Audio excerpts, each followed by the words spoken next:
Well, anyway, I think a whole lot has been happening, and we did say we have plenty on the plate for our security experts today. Don't forget, we also have the issue of the kidnap of the children. But that very unfortunate incident that occurred yesterday, which we did say we tried also to reach out to the military authorities to come on the program. But before then, they had this press conference on why or what exactly happened.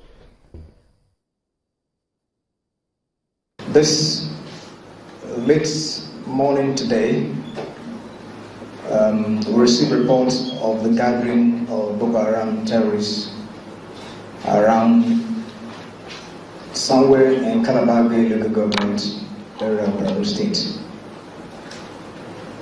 We got the coordinates, and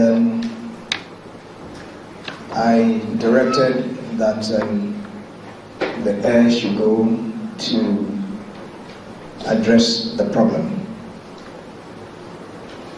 Unfortunately, the strike was conducted, but it turned out that the locals somewhere in Iran were affected.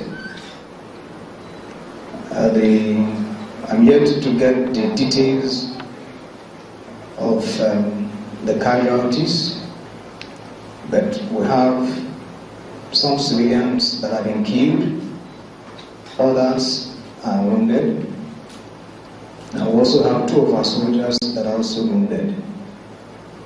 Among those that are wounded are local staff of Medicine Sans Frontiers as well as ICRC. So I thought that you should know very quickly, for you to also disseminate. These are results of the fog of war. It's unfortunate.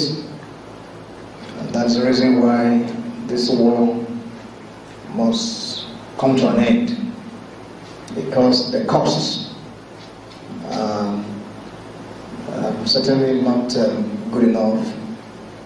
It will be better for us to end it, and for everyone to support the security agencies to ensure that the madness come to a speedy end, that peace return to every nook and cranny of the Northeast, so that we can live our normal lives again.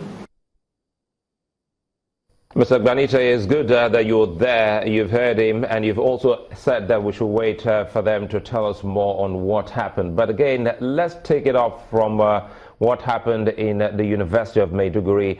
We saw what happened, and many have been trying to see how we can minimize or totally put a stop to all of this. For instance, there was a young child who walked into the mosque, and many wondered, how can you stop a child who you thought was coming to pray in the mosque without knowing that this child is a carrier of such an explosive device? So take us through some of these things that we need to identify, and how we can also help nip in the bud some of these growing trends by the terrorists.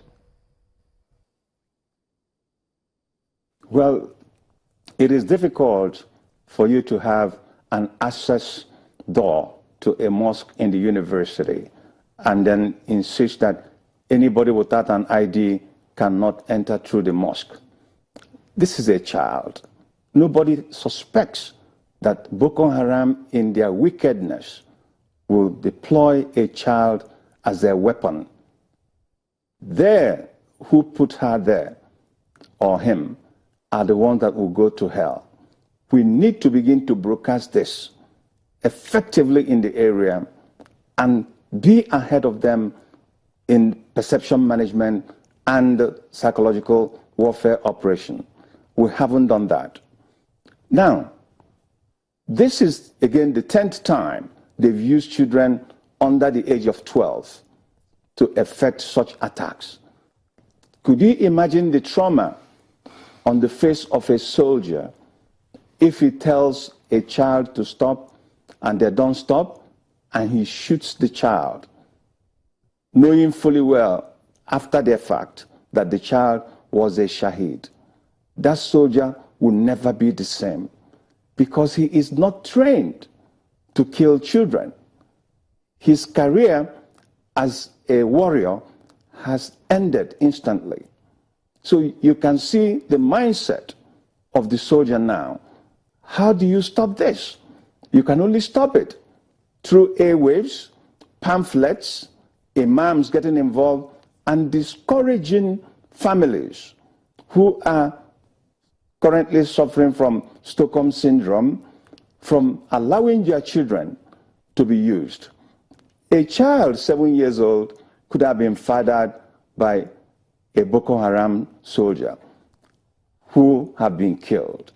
And the coordinates or the coordinators of this child must have told him all kinds of evil things against the government that killed his father.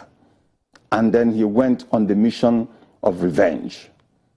We have that.